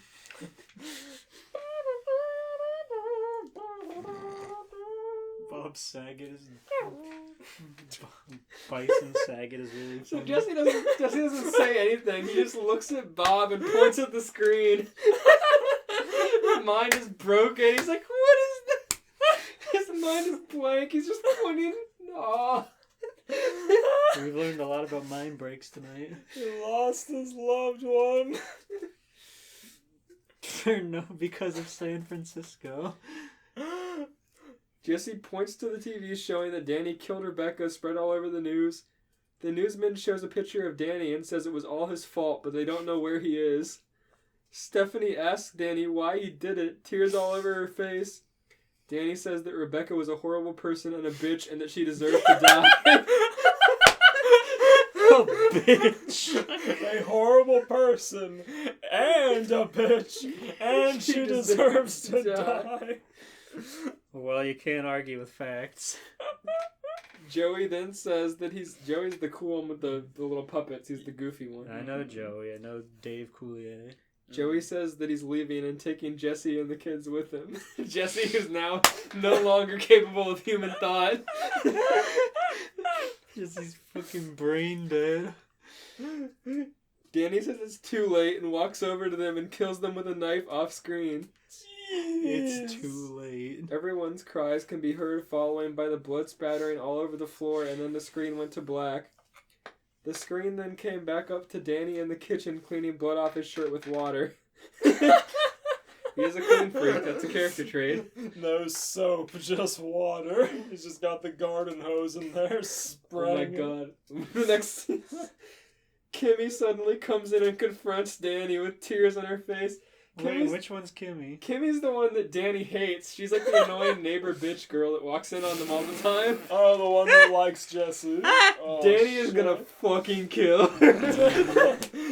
Danny's gonna If he took down a whole family, what chance does she have? He's gonna save her every He actually has a moment. motive this time. Reason. San Francisco will pay. No one's gonna miss this particular person. She says that Danny's a monster and she's calling the police to have him arrested. Danny says she can call the police, but she never reached them. Kimmy runs to the nearest telephone and dials 911. Danny pulls out a knife and slowly approaches her. Comet suddenly jumps up on Danny, looking as if he's trying to stop him from killing Kimmy. Oh no! Comet's the golden retriever. Oh no! Danny stabs Comet in the back and Comet dies. Danny then kicks dead Comet out of the way and continues approaching Kimmy. Get the fuck out of here, you dead ass dog! This is where I was at the point of crying. This wasn't right. Yeah, It's a full me house. too. This is horrible. This is an empty house if I've ever seen one. Kimmy finally reaches the police on the phone, but before she can say a word, Danny stabs her in the back of her head and the knife exits through her mouth. Damn. Christ, that's a hefty swing. Danny pulls the knife out of her head and Kimmy falls to the ground, dead. The camera shows Kimmy's corpse for 10 seconds before the screen goes to black. The next couple of scenes finally made me cry. The screen came up showing subtitles saying 5 hours later. It showed all of Danny's victims dead as creepy music played. It showed people with their throats slit, covered in blood, and ripped up. It seems as if Danny killed everyone in San Francisco. It then shows Danny walking downtown. Everyone. Yes. No one could stop Bob Saget with a knife. It then shows Danny walking downtown San Francisco covered in blood. Then the police finally confront him and arrest him. After he's killed everyone in San Francisco. Everyone else. Danny pulls the gun out and puts it in his mouth and shoots himself. His blood spatters all over the police. San Francisco has a population of 839,000 in 2013. You're gonna like this next part. Then subtitles come up covering the screen saying San Francisco, population 0. Because he shot himself. Oh, okay. Oh shit. He killed the police, then he shot himself. Well, at least he did something. Oh my god. It was finally over and there was no credits. I was now crying like an infant. I quickly took the tape to a forest far from home and buried it. After that, I had insomnia and could not sleep for days. I knew the series creator Jeff Franklin and I phoned him one day and asked him if he knew anything about the tape. He immediately hanged up on me. As of today, I can never get that tape out of my head, and all I can say now is that I hope no one ever digs up that tape, and if they do, I hope they pray they do not rewatch it like I did. The end. I hate when Oh my people God. they bury the thing or just not destroy it outright. I don't know what. It leaves it open for a sequel. You're right. I give that For up. when someone else watches the same tape. Yeah. Someone else who was also a Full House employee on Fuller House. In someone else's storage bin. It's just a episode, and, like, regardless of the fact that there are other episodes where that didn't happen. God, that was... I rate that Bob Saget dressed as M. Bison, sitting on the couch watching Hogan's Heroes. I rate that one of the most populated cities reduced to a ghost town by one man out of 10. One man with a kitchen knife. I rate that I Am Legend, but it's Bob Saget and he did this to himself. I am legend, but Bob Saget is the infection. Bob Saget is the issue. The monster. Okay. One last thing to go, my children. Are you scared? I am. Yeah, that was scary. You should be. 'Cause you're on scare tactics. Here's the black guy. Tracy Morgan, that's his name. Oh my god. Fuck. Why isn't anyone doing a Tracy Morgan impression? I don't know what he sounds like. It's me, your boy, Tracy Morgan. I'm here, you're scared, haha. It's me, your boy. your boy, Tracy Morgan. I'm here, you're scared. Boy, Tracy Morgan. That actually isn't Bob Saget. That was me, Tracy Morgan. I killed San Francisco. I'm taking Jesse and the kids. I fucking hate San Francisco. Population 0. Good. They never repopulated. Everyone was too afraid. They run into Bob Saget there. His ghost. He's ascended into fucking mythos status. Yeah, if he had wiped out the entire city in one day, I'd be afraid too. Yeah. Fuller House is not canon. He could be lurking out there. He could be anywhere. This well-dressed man with a kitchen knife. Just smiling. It's like Mr. Rogers in the Ultimate Showdown of Ultimate Destiny. In a bloodstained sweater. Everywhere you look, everywhere you look.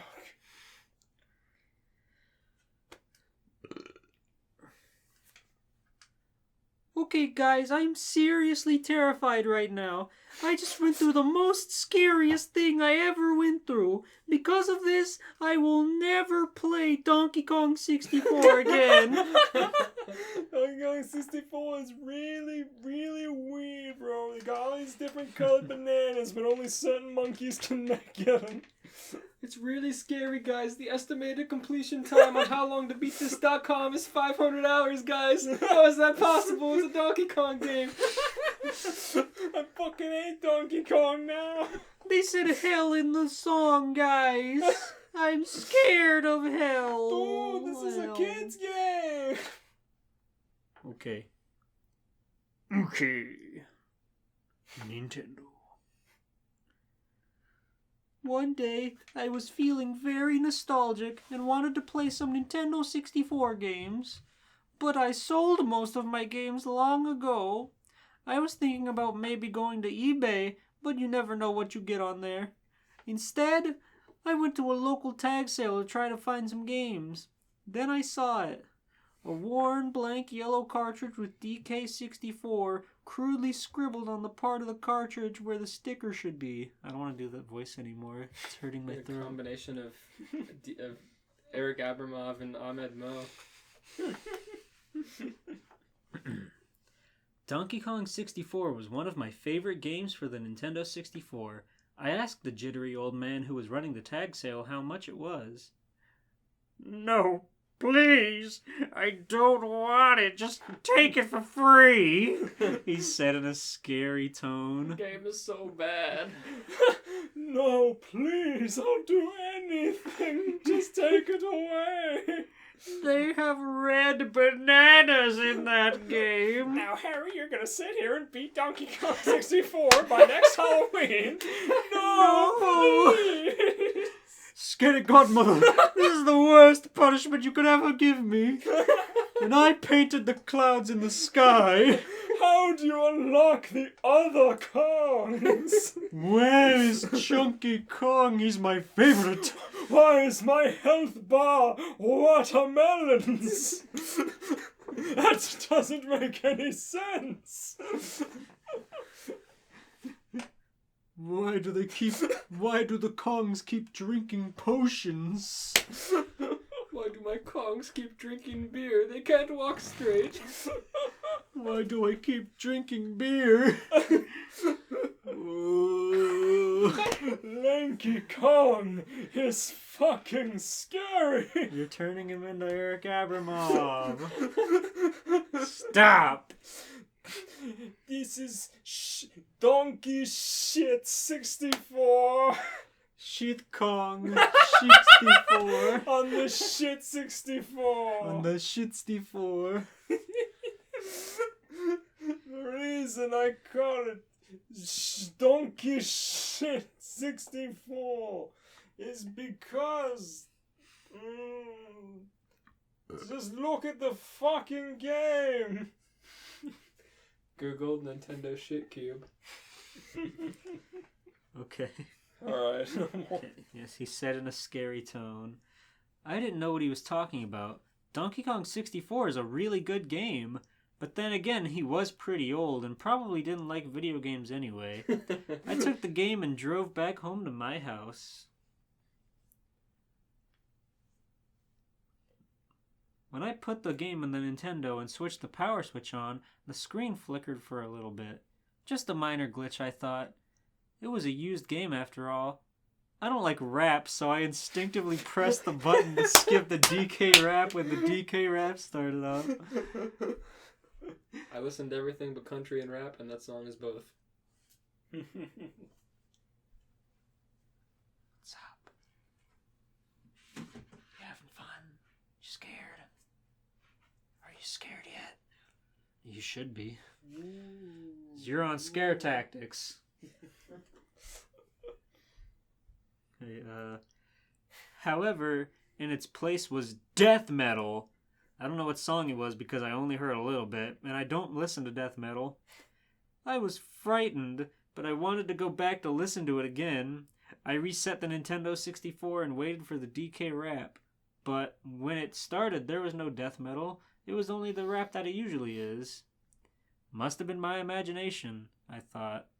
I continued the game and saw that on the file select screen, files 2 and 3 had save files on them, and file 1 was an empty file. The two save files that were on the file select screen were all at 101% and had all, or so I thought at the time, but I know better now, 201 bananas. I ignored them out of respect for the former owner and started a new game. What a beta cuck. It's your cartridge now. It's your scrawled on dirty cartridge. You need those precious 4 save slots so you can beat the game 100% 4 times. Oh my god. I also leave the 100% files if those exist. Same. Or we'll like look at them and see what they look like. Yeah, like if there's multiple save states, then I'll just start another one and like leave that one as like I don't know, something to compare maybe. Mm-hmm. Yeah. The first thing that was weird was that the opening cutscene was skipped. That's okay, because I didn't really like sitting through that long cutscene anyway. After that, it put me outside the DK aisles like it usually does when you start a save. But not a new file, because you have to go through the tutorial and get the potion in Cranky's lab. Then, I noticed there was no music or enemies throughout the whole game, and any text bubble that showed up was either blank or said ... No wonder this old man hated this game. It's broken. Please, it sucks. I want a real copy. All the characters don't talk, but they make me look at their word bubbles anyway. Scary godmother, I've blown into this Forsaken cartridge for the nth time, and it still plays death metal in the beginning. That's your own problem, Harry. You gave me the cartridge. There are no textures in any of the characters.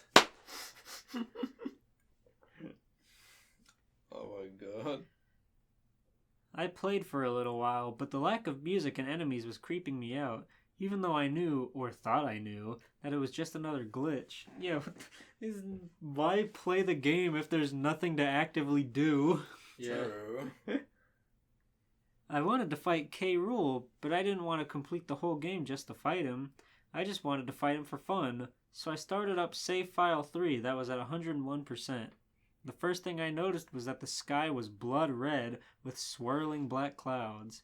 There was scary music that looked like it was reversed and slowed down. Music doesn't look.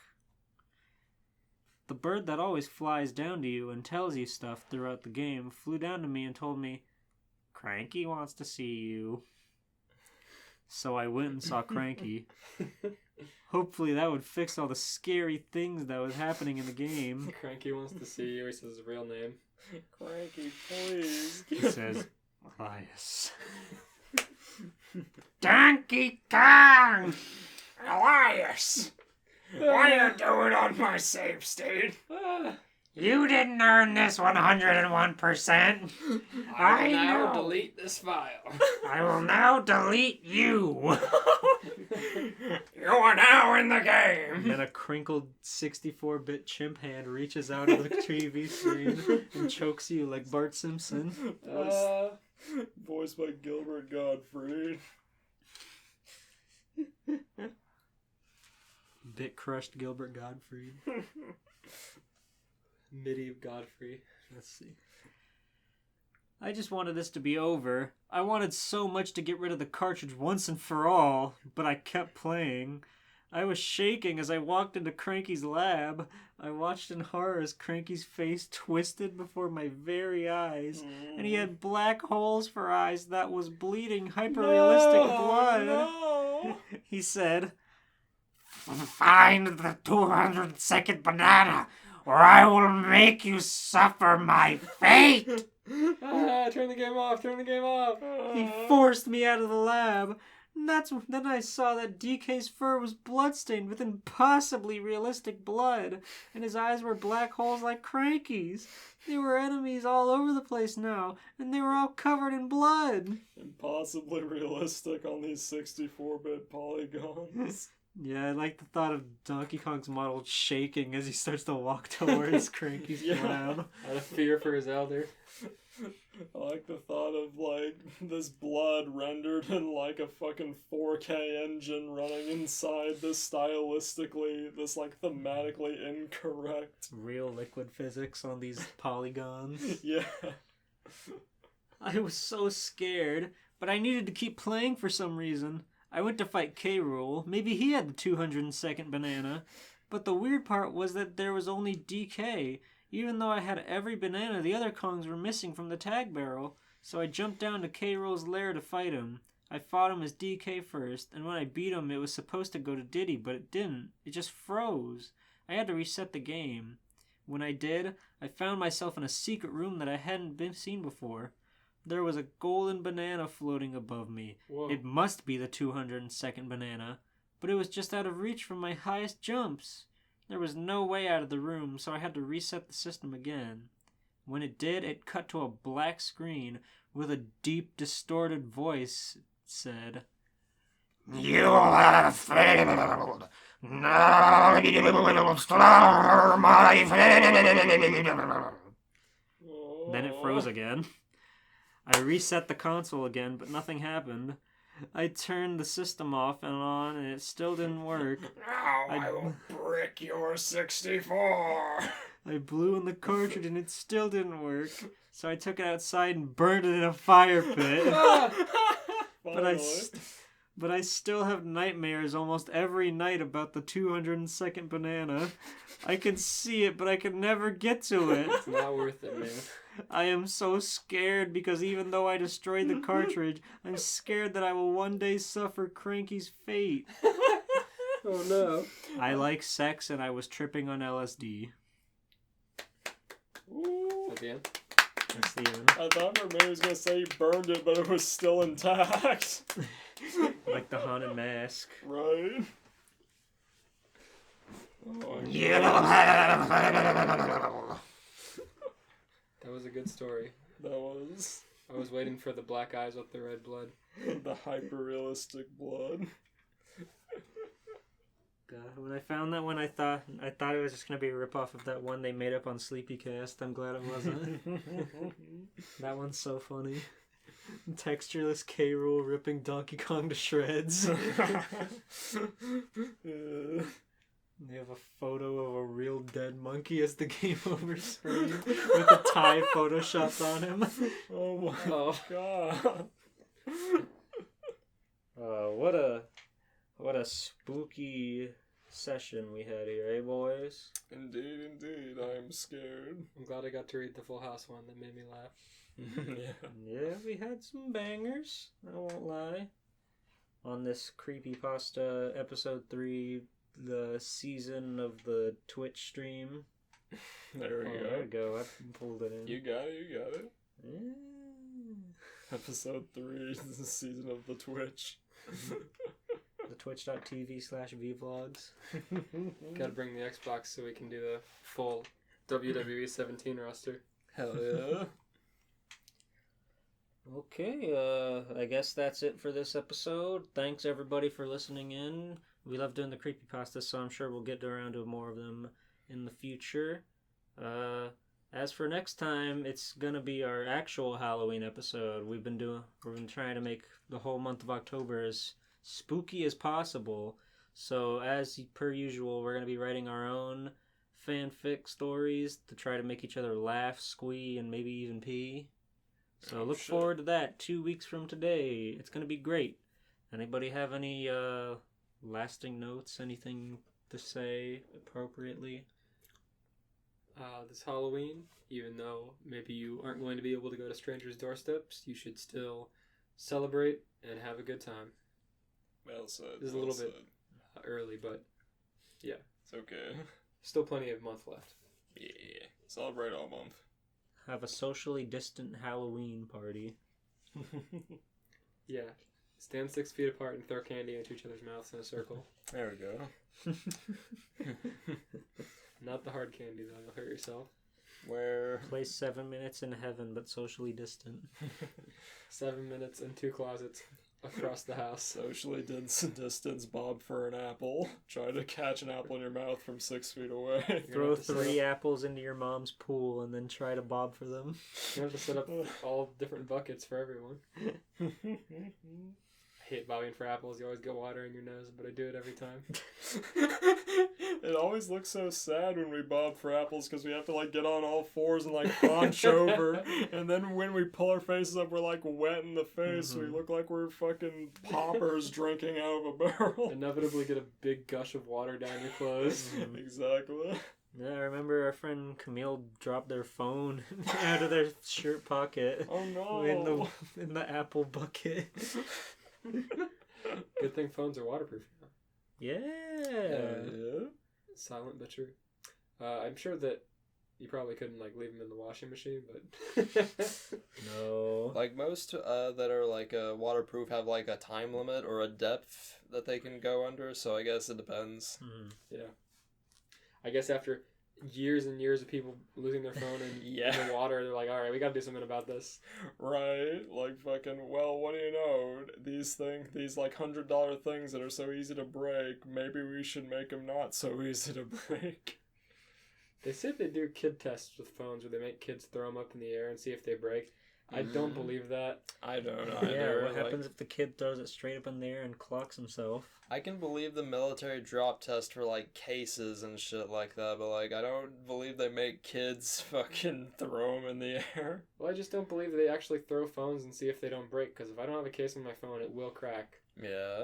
Or at least it has on all my previous phones, but I have cases now because I'm wary of that. Okay. Podcast. Epic. Thanks for listening. YouTube, Spotify, other listening platforms. We're there. Follow us on Twitter. At CrossingCast. Steven? Hello. This is Blue Breed signing off. You've also got a Discord. Join the Discord. The link is somewhere. It should be in the Twitter description, and if it's not, it will be by the time this episode goes up. Well, so that's where it is. I didn't know that. I don't know if we have space, but we can make space. It is not there. Oh, maybe we don't have space. What are you trying to do? Maybe cut that out. Add Discord link to the... We'll figure it out. Discord will be posted. Don't worry. It's okay. We'll post the Discord when this episode goes live. Don't worry. Just follow us on Twitter and you'll see it. Mm. If you follow Blue Reed anyway, so you'll follow us. Good night. Good night. Stay safe. Celebrate Halloween. Comment your favorite scary movie or meme. Post your Halloween memes in the comments below. Post your favorite Halloween movie that you like to watch every year. Post some fat asses painted to look like jack-o'-lanterns. Now that's the shit. Get some. Wait, the debate's happening right now? We gotta put on quarter speed debate. Trump!